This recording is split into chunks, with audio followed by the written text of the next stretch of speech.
Good evening. Today I want to talk about the Olympics. People of my generation are extremely happy. Maybe for those who are born in the 90s and 2000s won't know the glory days of hockey.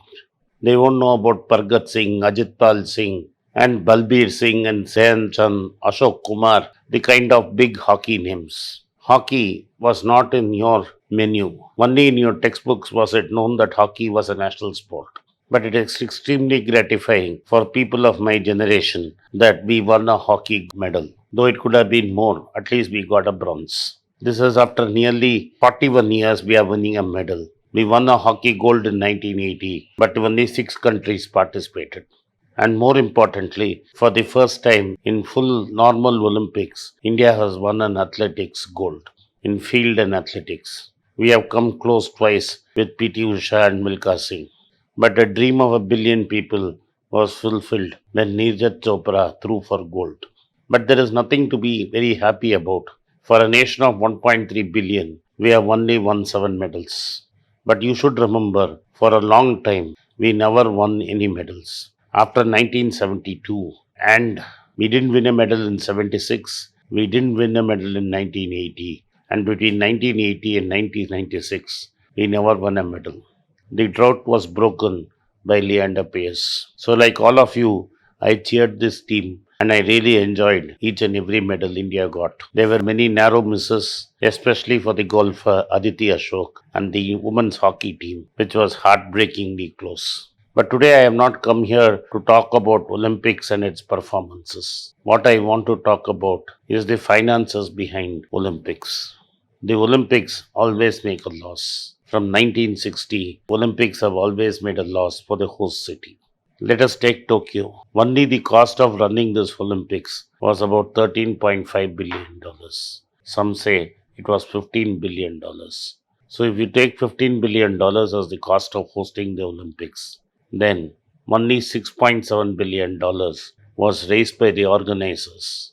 And out of this $6.7 billion, the International Olympic Committee gave only $1.3 billion. So the host city spent a lot of money. Nearly $8.5 billion was spent by the Japanese government.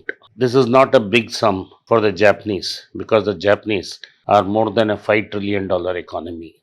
The Japanese Olympic Committee put out all stops. They hired the giant Japanese advertising agency, Dentsu, to market their product and to market Olympics. There were 15 advertisers who were signed up, but most advertisers complained that since there was no fans, the sponsors didn't get anything out of it. In fact, Toyota pulled out of sponsoring the Olympics at the last minute. It would have been better for the IOC to cancel the Olympics. IOC itself says these Olympics could have been cancelled 15 months ago. So they should have moved out and cancelled this Olympic 15 months ago.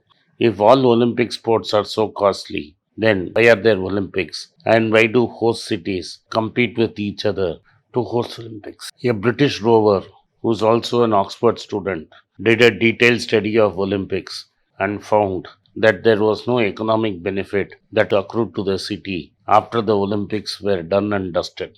There was no increase in tourism. There was no increase in any other event of that size or any long term benefits accruing to the home country that justified the cost of hosting this extravagant sports bonanza. It is for a rich uncle to host a huge gala party and ask all his friends and relatives to come to that party. Everybody has a great time for the 2.5 weeks and then they go home. Most Olympic committees do not allow a proper audit of what is the cost because then it would be very clear that there will be excesses. Every Olympic since 1960, there has been cost overruns. That is basically we plan a budget and we overshoot this budget every time. So, no Olympic committee will allow you to completely decipher and decide how much was the actual cost of running the Olympics. If none of them is benefiting from the Olympics, then who really benefits? The real big beneficiary of the Olympics is the International Olympic Committee. The Olympic Committee organizes a grand scale in the event and makes a large amount of money.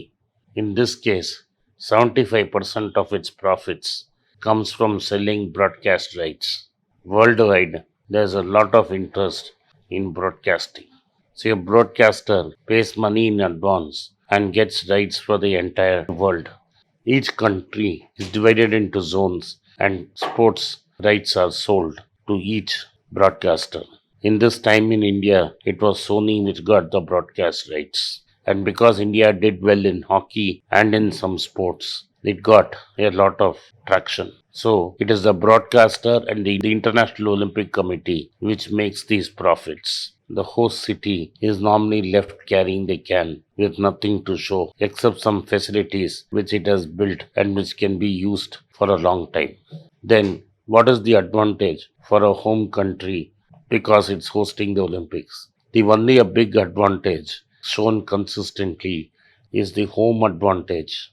Like the athletes enjoy playing in home. See, every country shows a big spike in medals earned when the competitions are held at home.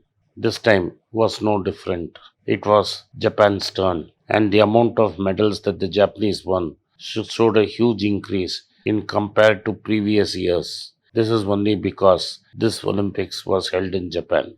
In this year, Japan will not make a big song and dance because Japan is a very rich country by itself. Other than the International Olympic Committee, the big people who have made money is the people who get contracts to build stadiums and other facilities. They make a huge buck and they make a lot of money. In this time also, a lot of hotels would have been constructed. Those hotels would have gone waste because simply there was no visitors and no fans were allowed to participate. So at the end of the day, the Olympics is an event which all of us cheer and have a great party and a gala time. The only people who seem to make money are the bureaucrats at the Indian International Olympic Committee, which does not tell you exactly how much money they have made and claim to be an NGO doing good, and the contractors and builders who built huge infrastructure at that time.